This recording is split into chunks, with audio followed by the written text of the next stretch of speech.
Meus queridos, temos aqui algumas perguntas. Bom, nós temos aqui uma pergunta relacionada para os três, de uma forma geral aqui. A primeira pergunta é até da nossa comissão, né, de um dos membros da nossa comissão, do Guilherme. E ele pergunta o seguinte, ele faz uma pergunta para começar tranquilo, tá? Marciano, depois a gente aprofunda. Ele queria saber dos três, vocês serem relativamente concisos, né, nas respostas. Ele quer saber dos três, se vocês não fossem docentes de geografia, se escolheriam uma outra docência, ou se não fossem de fato docentes, se vocês escolheriam uma outra profissão e por quê? Se quiser começar, pode ficar à vontade. Já está com o microfone aberto. Profundo, hein? Eu acho que assim, a gente não escolhe a docência nos escolhe, né? Mas, assim, particularmente, né, eu sempre me vi enquanto professor de geografia. Claro que, assim, não vou mentir, né? Diante de uma série de dificuldades que a gente tem no cotidiano, a gente passa por inúmeras crises existenciais ao longo do processo, e vocês, estudantes, alunos do CEDES, futuros professores também vão passar, mas assim, você poder trocar saberes, você poder compartilhar conhecimento é algo sem igual, assim, e sem contar que assim, a prática da docência, né, ela é muito dinâmica, ela é muito criativa, ela não é repetitiva. E ela te desafia todo dia a você se reinventar e refazer a si mesmo. Porque às vezes você faz um planejamento, quando você aplica, né, na hora sai totalmente diferente do que você tinha pensado, os alunos levam para um outro caminho. Então, acho que assim, a docência é de fato desafiadora nesse sentido, mas é muito gratificante, né? Se eu não fosse professor de geografia, eu seria professor de alguma outra coisa. Eu costumo dizer nessa chance de pensar, né? Porque meu pai é professor de geografia e desde cedo é professor de geografia e trabalhava no EJA e durante a manhã, à tarde, ele trabalhava nos Correios. Então, assim, ele nunca teve tempo de produzir uma aula, de preencher um diário. Então, tudo isso sobrava para mim, quando eu ainda era do ensino médio. Então, assim, as coisas foram acontecendo. E quando eu vi, eu já estava em sala de aula, mas é muito interessante pensar que, mesmo sempre estando em sala de aula, eu comecei a dar aula antes mesmo de formada, já estava na monitoria, enfim. Eu nunca pensei a escola enquanto um espaço de produção do conhecimento. Nunca pensei a escola como um espaço de pesquisa. E eu só fui dar atenção a isso quando eu entrei no PIBID, que eu fui pensar o trabalho docente, que eu fui pensar a formação de professores, porque a minha monografia do curso de bacharelado não foi pensando na escola, a minha primeira pós não foi pensando na escola, eu só fui ter essa dimensão quando eu comecei a supervisionar as atividades do PIBID. Lobatinho? Se eu não fosse professor de geografia, talvez eu fosse professor de biologia. Eu cheguei a fazer 4 períodos de biologia. Eu trabalhava com gestão ambiental. Então, acho que eu seria biólogo. Seria biólogo tentando entrar para a docência também, porque eu já trabalhava com gestão ambiental, apesar de ser estagiário, aí não consegui terminar minha faculdade, porque eu fazia uma faculdade privada na época, acabei fazendo gestão ambiental. Isso aqui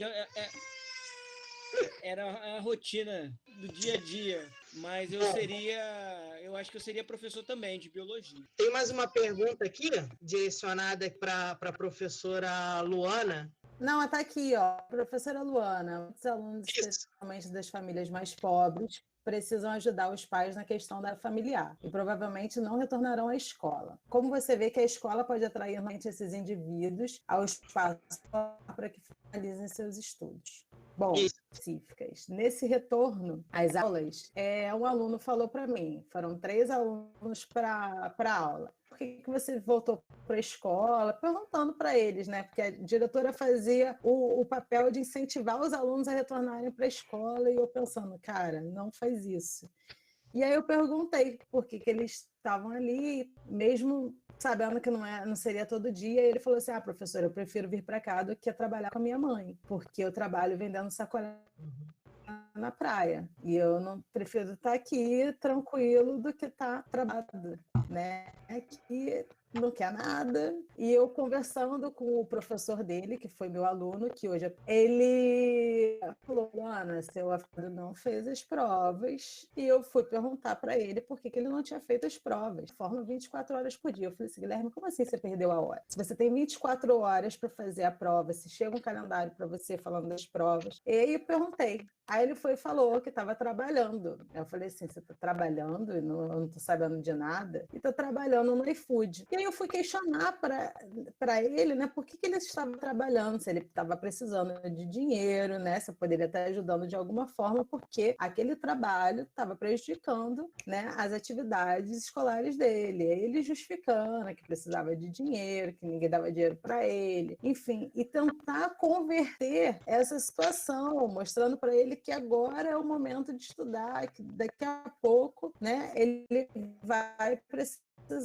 de se formar, já repetiu 2 vezes, enfim. Então, assim, até porque os alunos, a gente está numa situação, né, muito delicada no nosso país. Então, essa questão Tá dando uma falhadinha. Acho que a professora Luana... Bom, pouquíssimos alunos. tá dando uma falhadinha. Peraí. Bom, de qualquer forma, eu vou passar para uma aqui, uma direcionada ao professor Jean, um ex-aluno nosso, nos deu muita alegria, que é do Rafa, já mestrando, e ele faz uma pergunta aqui bastante conceitual, filosófica, pedindo para o Jean responder, né? Ele fala assim: Jean, partindo das suas reflexões, você acredita que o conceito, né, de lugar passou ou passará a ser mais estudado agora a partir da pandemia? E aí ele meio que já dá um complemento, né? Ele coloca: minha pergunta diz respeito ao fato de que cada lugar vive uma realidade pandêmica diferente, as facetas da desigualdade do Brasil e do mundo, onde a escola está incluída. Profundo. Por favor, Jean. Olha, primeiro, parabenizar o Rafael aí, mestrando, né? E, assim, na verdade, eu acho que, assim, o nosso papel enquanto mediadores, né? Ele tem sido muito exitoso, a despeito de todas as dificuldades e limitações que a gente tem enfrentado, né? Porque, assim, eu tenho visto o Rafael, André, a Lívia, o Edvan agora vai defender lá no PPGL semana que vem. Então, assim, eu acho que muito gratificante, né? Quando a gente vê essas situações, né? Eu falo, né, de orientando os alunos a colegas, né, de fato. Rafael, respondendo a sua pergunta, assim, eu penso que sim, né? Eu acredito, na verdade, que já vem sendo. Talvez não através desse, vamos dizer assim, rigor, né, científico, da definição do que é o lugar, mas eu tenho visto que cada vez mais a valorização desses saberes cotidianos, a valorização dessas relações dos estudantes com seus espaços vividos, com o seu mundo vivido, né, como tônica, inclusive para aproximar a escola deles nessa realidade pandêmica. E assim, eu penso que isso está sendo, já tem sido, inclusive, pensado até em outras escalas, né? Não apenas de educação básica, mas, por exemplo, quando o Lobatinho, né, compartilhando o seu espaço íntimo, né, o seu lugar, né, de fato, a sua família, as suas relações, né? Ou quando a gente vê, por exemplo, um aluno, de repente, às vezes está mandando um áudio ou está numa videoaula e a gente está vendo ali as interações dele na casa. Então, acho que isso foi muito importante até para a gente desmistificar, porque a gente tem aquela velha ideia das coisas nos seus devidos lugares, né? Quando a gente vê um professor na rua, fala: nossa, professor, mas o senhor vai no supermercado? Eu acho que essa aproximação, né, do espaço doméstico com a escola, né, e a escola com o ensino, essas interações. Inclusive, eu acho que isso, né, a pandemia, ela vai implicar também numa revisão e numa reinvenção do papel do próprio professor, né? E eu, que sou um sonhador esperançoso, eu penso que isso acarrete, pelo menos no plano cotidiano, uma revalorização, né, do professor, né? É como a Luana falou, né? Nós não somos youtubers e os pais tampouco devem ser, de fato, tutores, né? Então, acho que essa dimensão do professor enquanto mediador desses saberes, acho que isso tem que ser valorizado. E eu acredito, eu penso, né? Eu torço para que isso seja ainda mais valorizado nesse período pós-pandêmico, que a gente, de fato, não sabe quando vai acontecer. Perfeito. Jean, tem mais uma pergunta aqui para você. É do Edson. Ele fala assim: professor Jean, nesse período de pensa na qualidade do ensino remoto ou no EAD, entre as instituições públicas e privadas, ficou ainda mais evidente, seja pelo conteúdo, seja pelas tecnologias empregadas. E aí ele pergunta de que forma os docentes podem contribuir de forma a reduzir, né, ou amenizar essa diferença. Eu acho que assim, o primeiro ponto ele já colocou aí, né? As desigualdades sociais no Brasil, elas são históricas. Num plano de curto prazo, a gente sabe que elas dificilmente serão reparadas, né? O que a gente pode fazer, de fato, tentar amenizar ou reduzi-las na nossa prática docente, né? De fato, não existe uma receita de bolo. Seria muito bom se existisse, né? E aí bastaria a gente aplicar. E não existe justamente porque as realidades locais são também muito complexas. E a redução dessas desigualdades perpassa por diversas escalas e demanda estruturas que não estão, de fato, nas mãos dos professores, né? Demanda um real compromisso político e atenção com a educação, né? Eu vou pegar aqui a fala da Luana, que eu acho que ela foi bastante cirúrgica, né, nesse sentido. Enquanto as escolas particulares, elas rapidamente se articularam em torno de uma estratégia, né?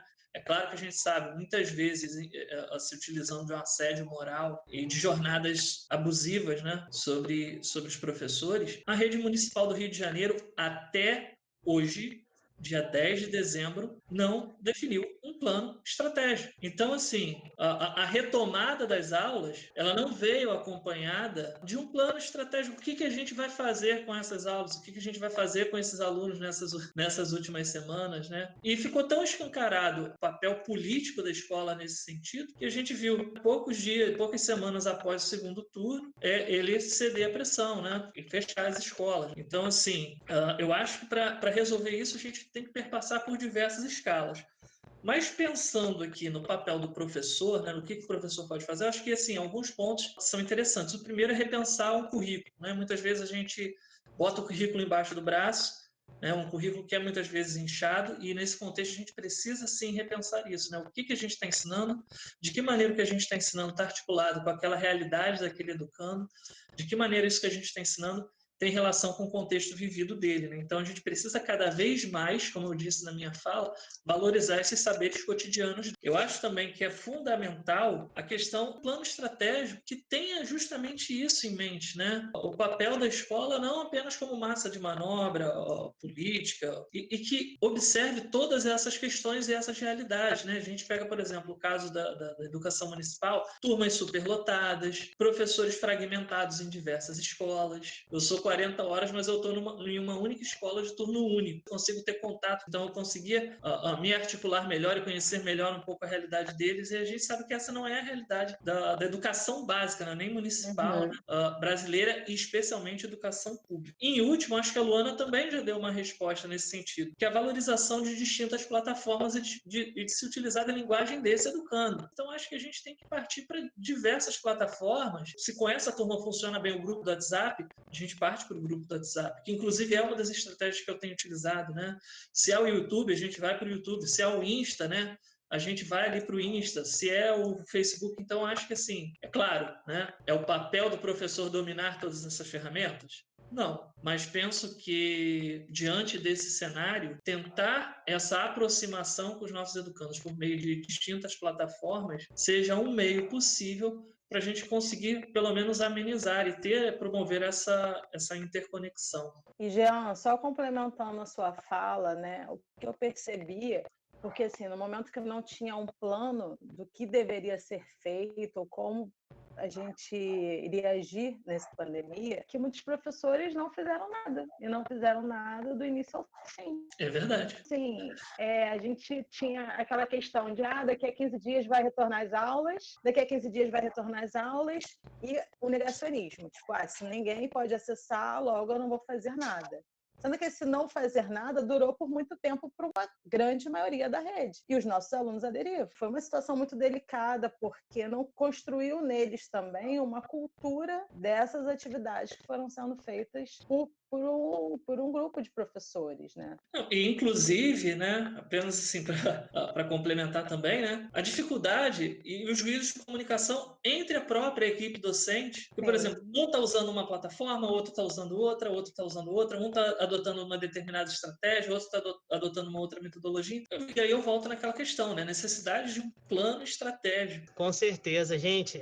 E a realidade no Estado também não é muito diferente, aproveitando aí o gancho. Então, é uma desarticulação. Muitos profissionais de educação acabaram também ficando, né, protelando uma ação, né, uma ação imediata que de imediata tornou-se tardia. E aí o Estado ele também teve, né, agravado a isso tudo, né? Nós tivemos aí saída de secretário, afastado, aí assumindo outro. Então, assim, e o que me deixava, até nas reuniões, né, do colégio, né, que me deixava mais preso, né, esse que estávamos vivendo no mundo à parte, né? Ou seja, esses grandes impactos não estavam afetando ali, nós temos que fazer isso porque é determinação da secretaria. Temos que fazer aquilo porque é determinação da Metro. Então, assim, parece que nós acabamos vivendo em diferentes frequências, né? A gente teve que se reinventar. Alguns professores conseguiram, de fato, ter êxito no sentido de se adaptar. Gosto muito de falar, né, na questão da resiliência do professor, né? Tivemos que, da noite para o dia, abraçar essas tecnologias, essas plataformas digitais, muitas capacitações que acabavam nos prejudicando mais do que nos ajudando, ou, em alguns casos, como aconteceu também no Estado, né, uma capacitação assim, muito burocrática, na qual o professor tive relatos de que não tinham, né, uma boa internet. Então, realmente nós tivemos e temos, né, muitas dificuldades. Eu gostaria de passar a palavra para o Lobato, para ele fazer a pergunta, que ele gostaria de fazer uma pergunta para a gente. Eu vou fazer a pergunta. Um estudante, agora no final do semestre, ele me questionou: será que o que a gente chama de isolamento social não seria um isolamento espacial? E aí eu falei com ele que até quando a gente pensa que o social ele se dá no espaço, mas aí ele estava indagando para reforçar que a gente pode manter relações sociais mesmo com uma distância espacial. Aí ele começou a trazer uma discussão que eu achei interessante. Falei, nossa, nunca tinha pensado. A gente sabe que as relações, o social se dá no espaço, mas a gente mesmo com esse distanciamento, de certa maneira que nós temos hoje, espacial, a gente está mantendo aqui outras relações. E aí eu trago para a banca a indagação dele, que eu fiquei me perguntando, mas antes de vocês responderem, vou responder rapidinho o Cristiano, que me pergunta se os estudantes com necessidades especiais, se eles sofreram mais do que os que não possuem. E com certeza, eu vou dar um exemplo. Aqui em casa, eu sou formado em licenciatura, mas eu não soube dar aula para minha filha, que é da educação infantil. Não soube dar porque não fiz de pedagogia para ver qual era a melhor forma de estudar, fora também que eu não tinha tempo e também não tinha paciência. Eu acho que isso contribuiu também. Mas eu vejo que como a Luana colocou, se o pai não consegue mediar, se o pai que é licenciado não consegue mediar, o pai que não tem licenciatura vai ter dificuldade de mediar, sobretudo o pai que não tem licenciatura, que tem todas essas dificuldades também, tem um filho com necessidades especiais. Então, essa pandemia, ela só alargou os abismos na educação. Passo a pergunta para vocês sobre isolamento espacial.